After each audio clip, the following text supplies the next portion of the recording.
I want to welcome everybody to part two. And before I get started, notice the discoloration. If I think it's here, if there's any discoloration on, because it's my lips specifically, this is something, believe it or not, that is engineered for me by the band guys. God knows what it is they gave me. But it happened before a photo shoot I did several months ago. So anyway, just ignore that for now. We're going to go to part two. This John Staenberg organization, and this is kind of a list. Believe it or not, I haven't really touched on this case or worked on it for several years, but I guess it was about 6 months ago. I came across somebody in the city of Bellingham who was quite familiar with John, apparently from, if the info is correct, from his days in Alaska.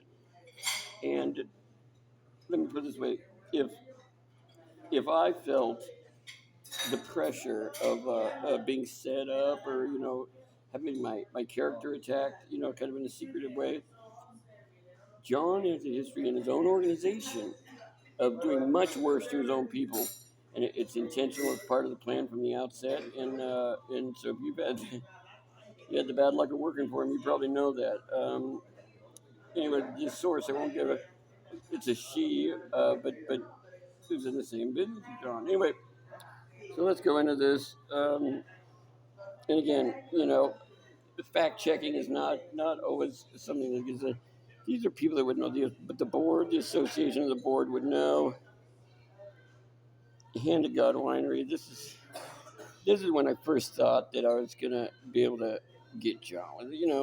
Hand of God is like leaving it in the hand of God. As far as I know, the man doesn't have faith. There's a couple guys here. These guys are my favorite guys. There's on the board. This guy, he was a lawyer like me, and he had multiple sclerosis, so he's kind of a small guy like this. But his partner, who was a really nice guy, resembled like the strong man in the circus. Gigantic guy, Monty. These guys huge, and they made a great couple, and they probably know everything. This guy here, it's an old friend of mine, Philip Allen. He's a retired Seattle Police Department detective, and he kind of mentored me on some of the undercover stuff. And I originally, when these guys tried to recruit me, I went to Philip. I kind of explained right away. I explained the situation. Philip, what do I do? But I was in over my head. Let's say I was a different person back then. And Philip, who was very experienced, was then working construction after retirement from the department. Here's what he said to me. He said, some situations, even if they turn out great, as good as they can, still don't turn out very well. And that was his way of saying don't have anything to do with them. And of course I didn't. So, and I gave him a copy of my original 37-page report. And after I whipped him on 101 basketball, I'm not so upset about that. And so anyway, you can check the stuff with Philip Allen. And I don't know, my guess is John's been laying low, but his people have been all over Bellingham. In fact, one of the reasons that I came down here today is I felt, one, I was back in Bellingham, and I started getting, these waves of cars. It's gangland stalking again, and, I can recognize the MO. And in fact, in part three, I'm going to go more specifically into the MO of what they do and how they do it. And think of it, it's like teams of cars, like 15, 20 cars total, groups of 3 to 4.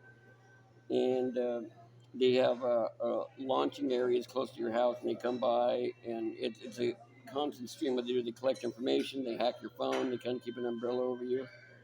And then they make fake 911 calls, and they try to get you in trouble, and that's what they do. It's a little more complicated, but that's it. And in John's case, a lot of these guys look like me. He probably relied heavily on family members or people that sort of look like family members. And I saw some today, but whatever, a common looking face. And so that's it. Think of it's a reactive nature he has.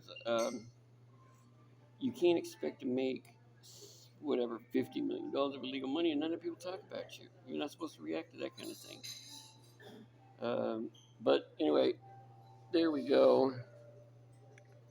Again, this was not a case I wanted to come back to. I'll feel like I'm in self-defense. So there we go. Oh, and the last thing I wanted to touch on here is, you know, John purports to have this fund, this investment fund, and then A gets something fun, but uh, I know people in the investment world from London, and you have to look at the resume. You know, where did John go to school? You know, did he work at a large consulting firm like Bain or McKinsey or something like that? That'd be his background. And other than that, like there's all kinds of guys that set stuff up and call a hedge fund, but it's not had nothing to do with the legitimate investment world. And but anyway, that's all I have to say. That what goes around comes around. And John coming up to other towns and spending money and doing what he does, is not going to be tolerated. So, anyway, that's part two. And let me put it this way: it's not that special. The world's full of people like John, and all kinds of psychopaths out there. Nothing new. But anyway, that's part two. And I will say a prayer. I had to come out down here today for my busy schedule, and it's nice to be back in Seattle. I look forward to leaving already. And but that's great. Thank you all for tuning in. And this part two will be a part three here in a few minutes. And